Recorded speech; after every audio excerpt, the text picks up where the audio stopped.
ئەمساڵ بارانبارین لە کاتی خۆیدا دواکەوت.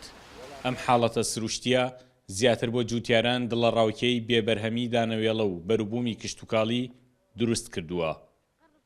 لە گەرمیان هەتا ئێستا 801 میلیمەتر باران باریوە. ئەگەرچی ئەمە بۆ دوورخستنەوەی مەترسی وشکە ساڵی وەک پێویست نییە، بەڵام هێشتا جوتیارە بە ئەزموونەکانی ناوچەکە بێئومێد نین.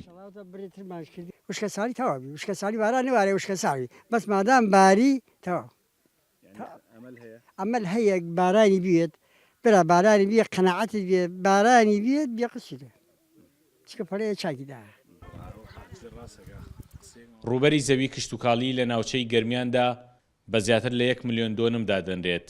لەو ڕووبەرەش زیاتر لە 170 زەویە کشتتوکاڵەکانی ناوچەکە زەوی دەیمن و پێویستیان بە بارانی سەرەتای زستان هەیە، بەڵام پسپۆڕانی کشتتوکاڵیش هاوڕان لەگەڵ جوتیاران لە ئەگەری بارانبارینی ئەم کاتەشدا بەروبوومی کشتتوکاڵی بێبەرهەم نابێت.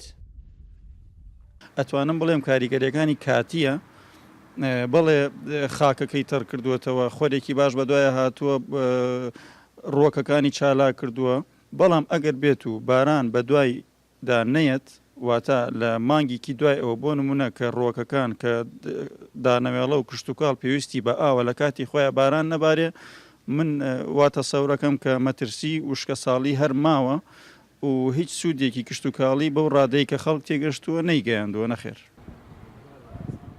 شارەزایانی بوارەکە دەڵێن لەگەڵ ئەم دواکەوتنی بارانبارینەشدا مەترسی وشکە ساڵی هیدرۆلۆجی نەماوە و بەندا و دەریاچەکان پڕئاون.